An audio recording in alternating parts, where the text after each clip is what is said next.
Every morning at exactly 6:15, Silas Gray stepped onto his front porch on Ashwood Lane. He held a coffee mug in one hand and a dog leash in the other. Mothers waved, children smiled, and Silas smiled right back. He projected a soft, unremarkable demeanor that allowed him to blend into the quiet routines of his neighborhood. No one knew where Silas lived before he arrived, and no one asked why his curtains remained closed after sunset. People generally only ask questions when they feel a sense of immediate danger. By cultivating an aura of absolute safety, Silas created a psychological blind spot for everyone living on his street. But downtown, inside the local police department, Detective Claire Bennett was tracking a severe anomaly. 4 separate missing person files sat on her desk. There were no bodies, there were no witnesses, and 0 forensic evidence left at any of the scenes. 4 people had simply evaporated without a trace. The department chalked these disappearances up to a bizarre statistical coincidence, but Detective Bennett rejected that stance. The total lack of physical traces across 4 distinct cases suggested a deliberate, controlled pattern. Silas Gray understood something the police did not. The most effective predators do not hide in the shadows. They exploit the human assumption of safety, using the predictability of the suburbs to hide in plain sight. To find a lead, Bennett looked past the lack of evidence and into the victims' private lives. Mapping their histories revealed a hidden behavioral link. Each person had built their life on a severe deception, ranging from embezzlement to abandoned families. This connection provided a motive. Bennett hypothesized that the perpetrator was a moral vigilante, choosing targets based on their specific transgressions, rather than proximity or opportunity. This degraded traffic camera still provided the first physical lead in the case. Captured near 2 of the disappearance scenes, it shows the rear bumper and a faint license plate of a dark SUV. When Bennett ran the partial plate, it matched a vehicle registered to Silas Gray. The quiet man from Ashwood Lane was no longer an invisible neighbor. He was a registered owner linked to 2 crime scenes.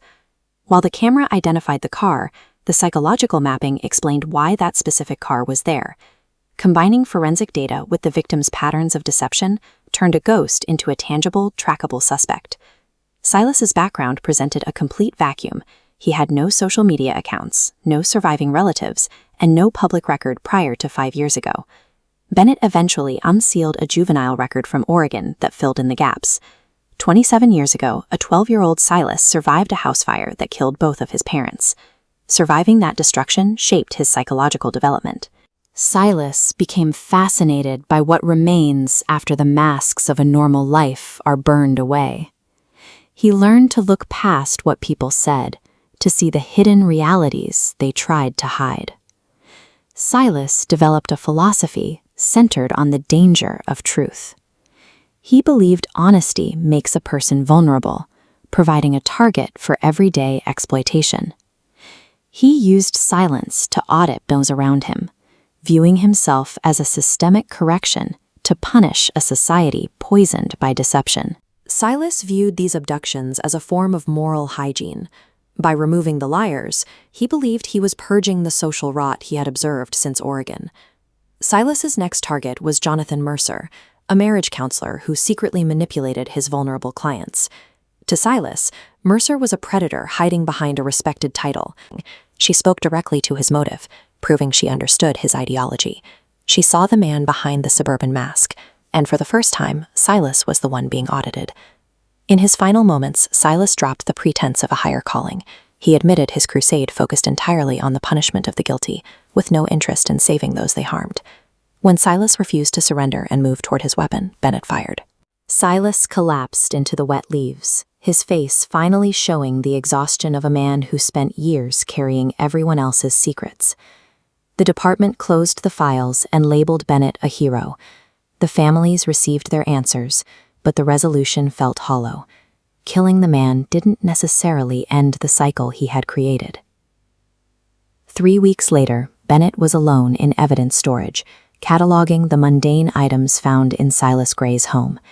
She found a black leather notebook that had been overlooked in the initial sweep. It contained dense, systematic logs of secrets, behavioral patterns, and names, a physical archive of his years spent watching Ashwood Lane and beyond. On the final page, Silas had written Bennett's name.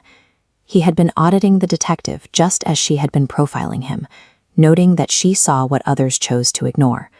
But beneath her name was a final sentence that transformed the case from a closed file back into an active threat. In neat, steady handwriting, Silas had written, "You missed one." This single note shattered the department's sense of victory. It suggested that Silas's work remained unfinished, and that the scope of his pattern extended beyond the 4 victims they had found. Inside the back cover of the notebook, Bennett found a photograph of a smiling man in an expensive suit. On the back of the photo was the name Martin Shaw and the phrase, "still lying." The date written beneath the name was the most chilling detail. It was from 2 days after Silas Gray had been killed in the woods. The date on that photo reveals a terrifying reality.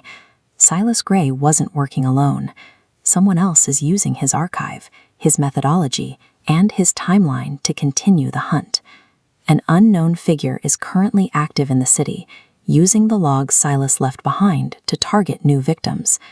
The pattern didn't die in the woods. It transitioned to someone else. Silas Gray proved that an obsession with purging deception can be passed from one person to another. Bennett stopped the man, but she couldn't stop the shadow he left behind. A shadow that is still watching, still auditing, and still waiting.